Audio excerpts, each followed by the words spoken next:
Bapak, Ibu, saudara-saudari dan anak-anakku yang terkasih dalam Tuhan Yesus Kristus, Salam. Berjumpa lagi dengan saya, Pendeta Iwan, dalam renungan pertama masa Advent Natal 2021. Mari sebelumnya kita berdoa. Ya Tuhan Yesus, terima kasih atas berkat-Mu yang luar biasa dalam hidup kami. Sehingga pada saat ini kami dapat kembali merenungkan firman Tuhan menjadi pedoman hidup kami. Berkati hamba-Mu ini agar apa yang disampaikan sungguh-sungguh sesuai dengan kehendak Tuhan. Di dalam nama Tuhan kami, Yesus Kristus, kami berdoa. Amin. Saudara kasih Tuhan, bagaimana kabar saudara semua? Kiranya semuanya penuh dengan sukacita dan damai sejahtera. Tema renungan kali ini adalah mengatasi kerapuhan dengan mengasihi alam. Merujuk pada bahan masa Advent Natal dan terinspirasi dari tulisan Romo Binawan dalam buku yang berjudul Mengasihi Lingkungan, tulisan Dr. Haskarlianus Pasang. Berdasarkan Injil Matius pasal 22 ayat 37 sampai 40 yang terkenal sebagai hukum kasih yang demikian. Jawab Yesus kepadanya, "Kasihilah Tuhan Allahmu dengan segenap hatimu, dan dengan segenap jiwamu, dan dengan segenap akal budimu. Itulah hukum yang terutama dan yang pertama. Dan hukum yang kedua yang sama dengan itu ialah, kasihilah sesamamu manusia seperti dirimu sendiri. Pada kedua hukum inilah tergantung seluruh hukum Taurat dan kitab para nabi."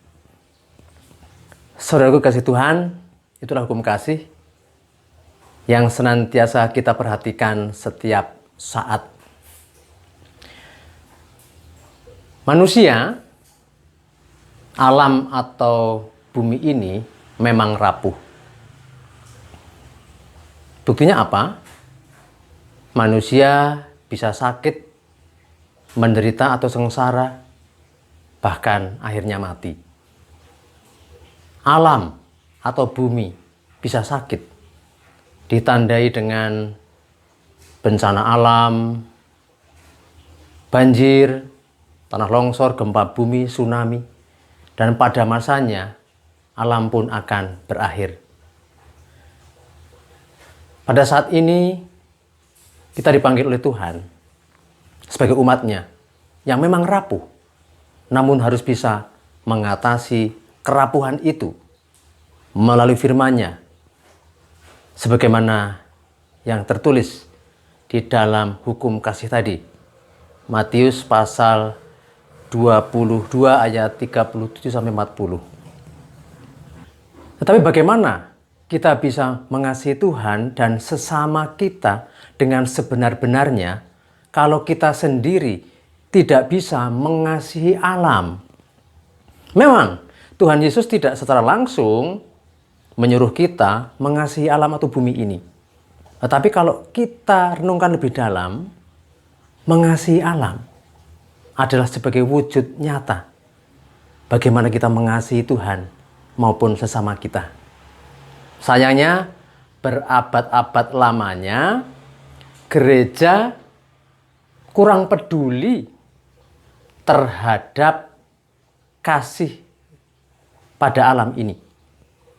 Gereja cenderung untuk bagaimana mengasihi Tuhan dan mengasihi sesamanya, terlebih mereka yang menderita.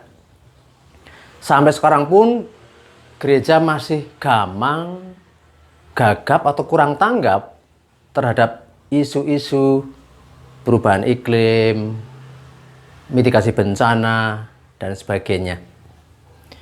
Banyak juga orang yang masih suka membuang sampah sembarangan sehingga mencemarkan air dan tanah, bahkan udara. Padahal di dalamnya itu ada biota yang dapat bermanfaat untuk keberlangsungan kehidupan kita. Banyak biota di dalamnya menjadi mati. Saudaraku kasih Tuhan,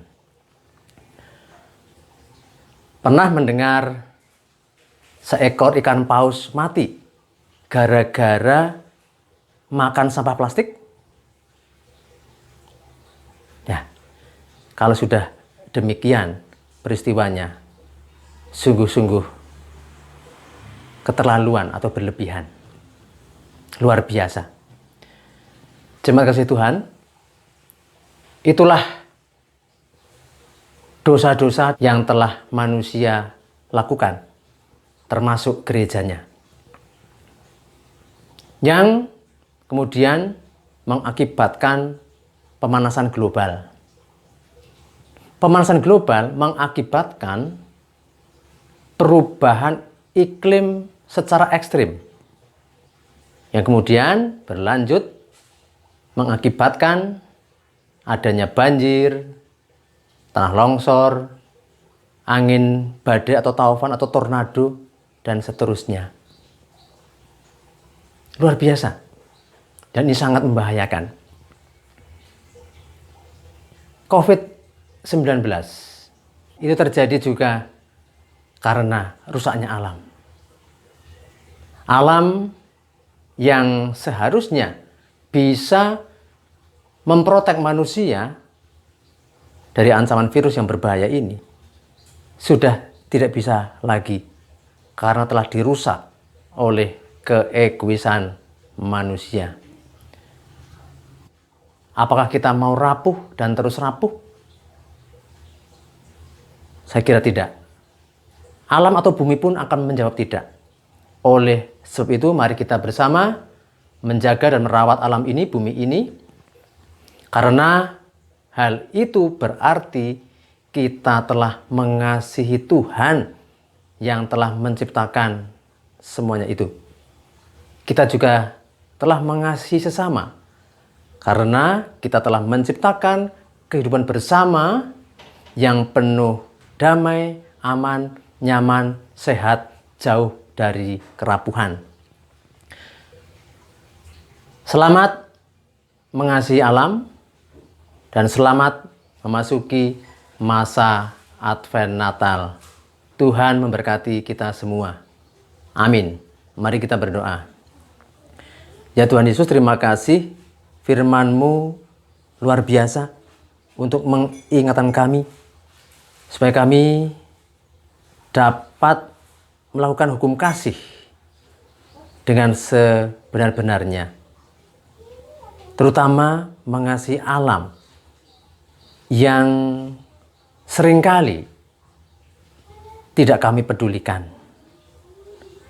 Ya Tuhan, kiranya Roh Kudus-Mu yang menyempurnakan segala sesuatunya, sehingga kami dapat sungguh-sungguh memberlakukan hukum kasih itu.